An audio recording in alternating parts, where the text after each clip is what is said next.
Subscribe the channel for latest update. Press the bell icon.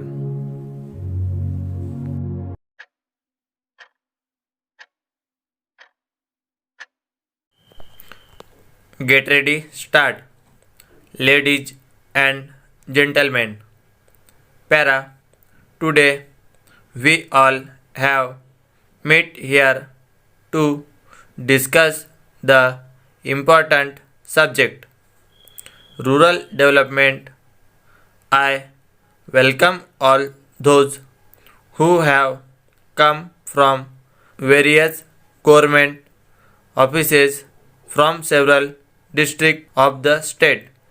Para, rural development is a strategy designed to improve the economic and social life of the rural people. It involves extending the benefits of development to the poorest among those who seek a livelihood in the rural areas. The group include small scale farmers and tenants and the landlords. The seeds of rural development in India were sown in the early 50s when the country launched the economic war through the first 5-year plan with a slogan of growth with social justice. The problem has assumed greater importance only recently.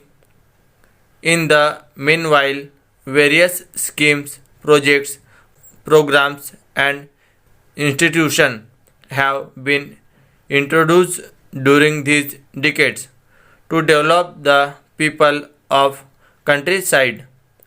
Of course, all these efforts have resulted in a mix of success and failure. An attempt is made here to analyze the problems, the resources, and constraints of the rural development in India context and integrate this with agricultural development so as to achieve the objective of rural development. Para, rural development nowadays much popularly known as integrated rural development aims at comprehensive development pertaining to all aspects of rural economy and covering rural people as a whole, with special emphasis on the weaker sections.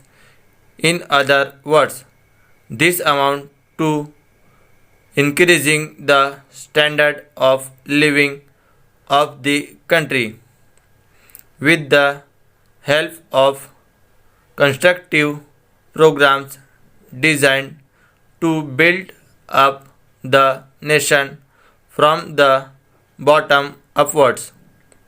It therefore calls for development in various fields like economic, social, educational, health, religious, cultural, and others. Para, the experiences in the last 3 decades admit that it is a influent and well-informed section of the rural society that has been benefited maximum rather than the poor people in various innovations, programs, projects, and schemes like green revolution, etc. As a result of this, the gap between not only the urban and rural people but also the rich and poor of rural areas has been widened.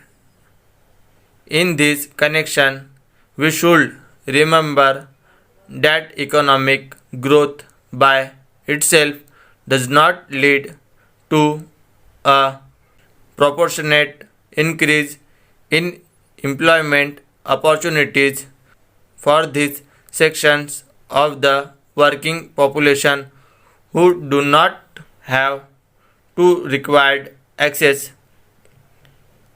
Improved distribution of national income and wealth in a country like ours will pose a growing threat to political stability and other related programs.